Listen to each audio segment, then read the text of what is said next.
We welcome you back into another edition of Chicago's Legal Latte. Hi, everyone. I'm Jim Mitchell.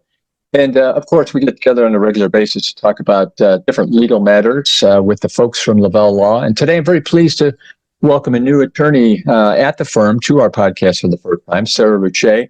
Sarah joins us today to talk about a new group that's starting at Lavelle Law in dealership law. So, Sarah, really looking forward to this conversation. Thanks for being here today. Yeah, thanks so much, Jim. Happy to be here and talk about our dealership practice group. Yeah, so we use that term dealership. A lot of things come to mind. What's really encompassed? What sort of business entities fall under that category? Yeah, that's a good question. And kind of my elevator pitch I like to tell people is, of course, you think of a motor vehicle dealership or an auto dealership as the first that comes to mind, and that is certainly the case. But aside from motor vehicle dealerships, we're also talking about small equipment dealers, agricultural equipment dealers, really kind of encompassing any type of entity that sells and usually services some form of equipment from a manufacturer. And I think we want to focus on a lot of aspects of dealership, but I think one thing that sort of jumps out is there a distinction between dealership and franchise? Are those different things, or are they the same? Yeah, that's a good question. My answer to that is you can think about it as not all dealerships are, or all dealerships are franchises, but not all franchises are dealerships. Okay. Right. So when you look at technically the aspects of the definitions in the Illinois Motor Vehicle Franchise Act, that's what it's called. So you have franchise in the name of the act, and the definition of franchise in there does include a motor vehicle dealership. So the dealership is actually defined as a franchise, but there are certainly other franchises that are not dealerships, if that makes sense. Sure. Now you mentioned, of course, the state of Illinois, and that's where I always like to focus. What are some of the unique laws or statutes that exist in Illinois that govern dealerships that you focus on? Yeah, the big one is, as I mentioned, the Illinois Motor Vehicle Franchise Act. And that's going to be the law that you look to when describing and analyzing and dealing with the manufacturer. That's governing the relationship between the dealership and the manufacturer. But then we have other types of dealership laws that go toward consumer protections as well, and laws that apply to dealerships that are not motor vehicle dealerships. So there you have one specifically that comes to mind would be the Illinois Equipment Fair Dealership Law, for example, where, like I mentioned before, there are different dealerships outside of motor vehicles. We specifically have an equipment dealership law in Illinois. Okay. I want to talk today about some of the different things that you do in your role at Lavelle Law to work with dealers and dealerships. I guess we'll start at the beginning. Are you involved in helping these companies form and become a business entity? And what do they have to go through to become what we would call a dealership? Yeah, at Lavelle, we have a really robust business practice group. So from there, we have the ability to help entities form from the beginning. But typically what we'll see is already an established business that is looking to maybe negotiate their franchise agreement or buy or sell a dealership that we can definitely help with as well. Does that answer that question? Yeah, well, I'm going to follow up because I wanted to talk about buying and selling dealerships. When you mentioned automotive, and certainly in Illinois, our dealerships are frequently owned by large entities who have all the different brands. How involved do you get when they are buying or selling or starting a dealership? I'm sure there's a lot of complexities in those. Yeah, there certainly is. And again, we lean on our mergers and acquisition experience and experience at drafting agreements with our business practice group as well. So our dealership team works in conjunction with our business team, of course. We also have tax experts here at Lavelle Law that can answer any questions related to those implications. But specifically when looking at dealership buy-sells, it's important that dealers have an attorney that understand the industry, because manufacturers require really specific documentation of ownership structure, and dealers need to submit and receive approval from the manufacturer before they just go ahead and sell, right? Because they are a franchise business, they're sort of at the mercy of the manufacturer's approval. There are right of first refusal implications that come into play. And there are really specific provisions in each franchise agreement that as attorneys, we need to carefully consider to make sure the approval is received for the dealer on that buy sell from the first initial notice. And so where we come in usually to help with that, aside from just simply submitting notice for that approval, would be working through any issues with the documentation that might arise. You mentioned that a lot of dealerships have sort of similar names, or it might seem like they're owned by all the same family. And that's certainly the case. There's a lot of succession planning that goes on when working with dealerships. And sometimes dealers forget to update their records. Well, suddenly if they want to sell or buy, you know, great grandfather is on the ownership list and he is no longer with us. So that's even just a simple element of the buy sell process, that if the ownership structure is not updated, for example, you know, the manufacturer is not going to approve. You know, there's a lot of approval processes I could get further into also. Well, is there much room for negotiation? I would assume that in most instances, the manufacturer sort of has the upper hand. They have, before they're going to give their name and their product, they're going to have certain things. But, you know, how many different things can you get into when you're representing the dealer? Right. Yeah, you're exactly right. The motor manufacturers are going to really be looking at how effective is this dealer going to be.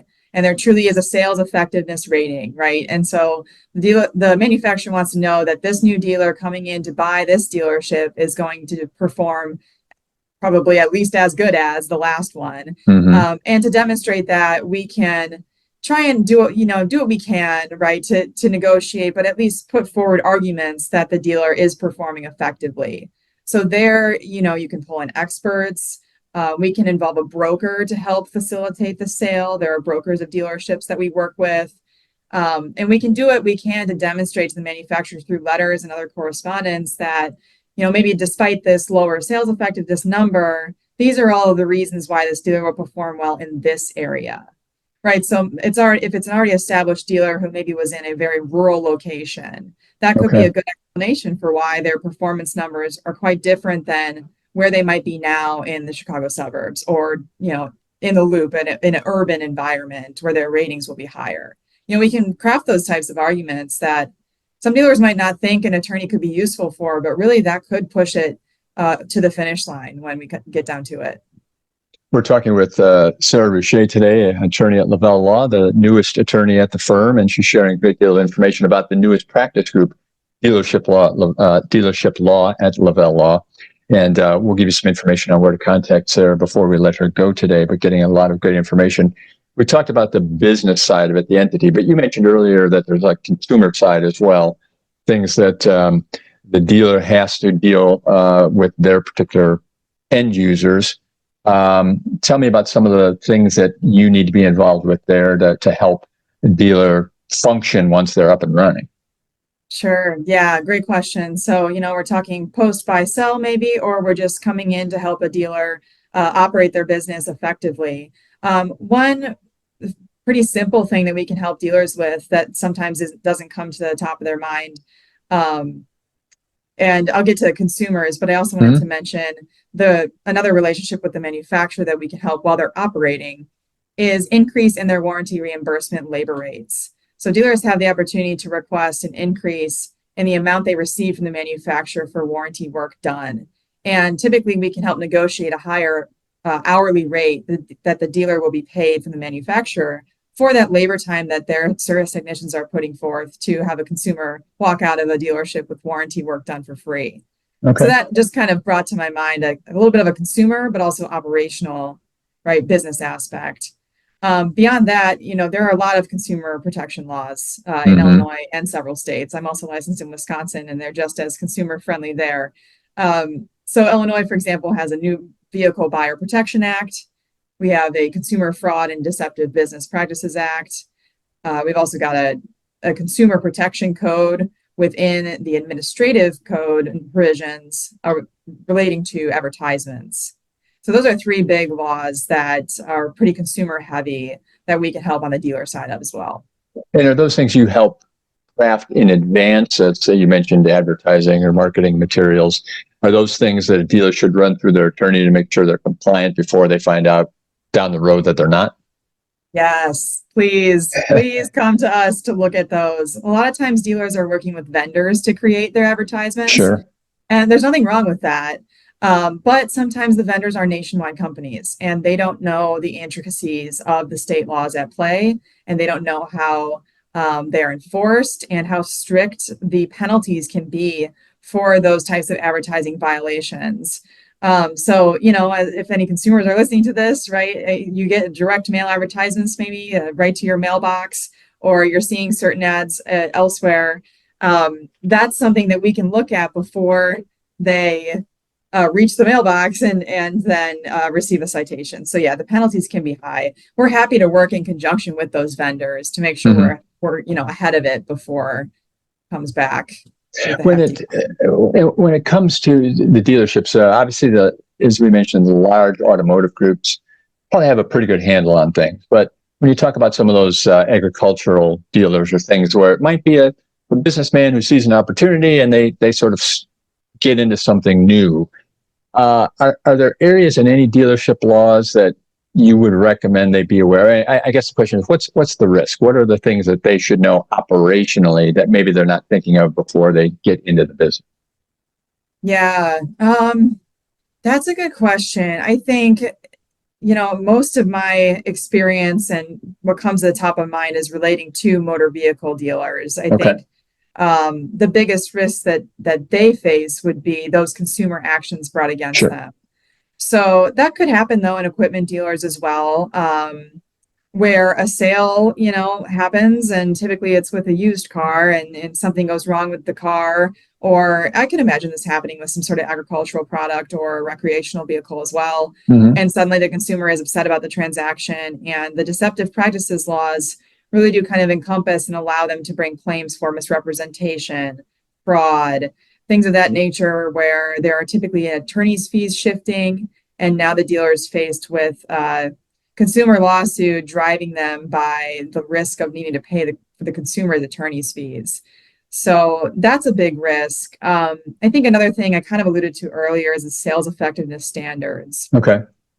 Manufacturers holding them accountable for reaching 100% sales effectiveness in an environment or area where it's really difficult to achieve that, and that could subject them to termination of their franchise. We're seeing a lot too as far as like hot topics, the Biometric Information Privacy Act. Dealers are still being hit with that, and allegations of discriminatory practices where there's big class actions coming out of this dealer increase the financing rates or fees for people of certain socioeconomic status or people of a certain race. All right, we've got a minute or two left before I let you go. Any corporation in Illinois needs to do an annual report with the Secretary of State, filings of that sort. Anything within dealership law that any sort of annual compliance, either to the state or to the manufacturer, that you assist with throughout the life cycle of the business? That's a good question. Yeah, certainly making sure their entity records are up to date. I think, again, when you think about the succession planning that is in a lot of dealerships, really making sure that ownership structure documentation reflects the accurate ownership. Whenever there is exchange of shares, we need to update those records accordingly, and keeping up to date who the actual general manager of the dealership is, because that matters on a future buy sell as well, who is in control and operating dealership. Well, we've enjoyed the conversation with Sarah Richey today, and Sarah, fascinating topic.